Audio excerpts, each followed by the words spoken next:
In this video, we explain what these ominous three letters EFI are all about.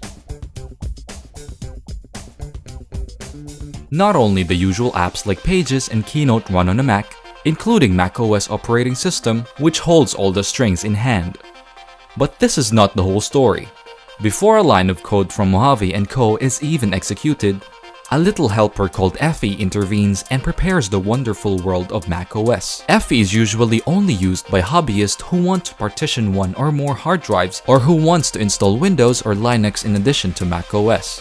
Vulnerabilities are classified as particularly serious in the media when the only name EFI appears. Without metal, copper, and silicon, there would be no operating system, because somewhere all the fonts, files, and interaction have to be stored and executed. This usually takes place on hard drives that have an integrated chip on which small programs and guidelines are stored on how to communicate with the hardware, so that every manufacturer does not have to bother adjusting to operating systems, and vice versa.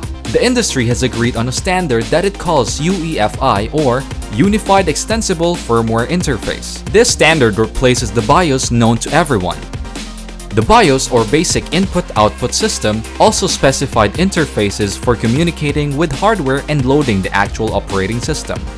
UEFI is nothing more than a contract that both sides have to enter in the specification, such as instruction sets and queries. But before the computer industry finalized the UEFI standard, Intel itself turned away from the BIOS for various reasons, including the insufficient memory support, and created its own standard, EFI. This was donated to the UEFI forum, to which AMD, Apple, Intel, Microsoft, and other large companies belong. The UEFI standard is open. Part of it will continue to be developed and sold by Intel as a closed source. So EFI is part of the UEFI standard.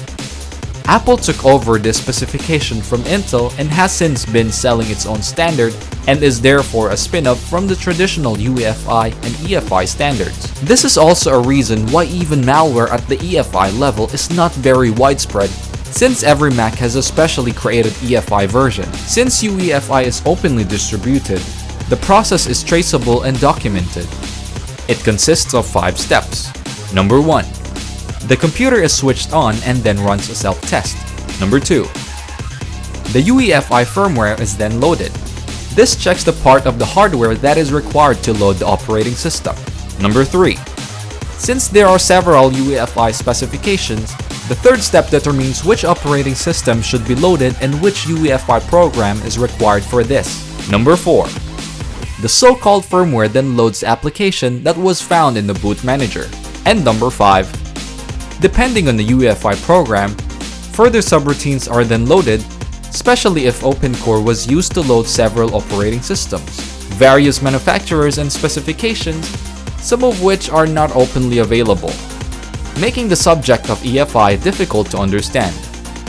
But it should be also clear from the above explanations why there are repeated problems with multi-booting on Macs. Other manufacturers adhere directly to one of the open UEFI standards, which makes it easier for manufacturers to write hardware-adapted software from other systems. Security gaps at EFI level are also to be classified as serious, but they are also not widespread. If you have sensitive company data on your Mac, encryption at the operating system level does not help either, as a hacked EFI is already loaded. The UEFI forum gives hope for more open standards and a colorful operating system and hardware landscape in the future.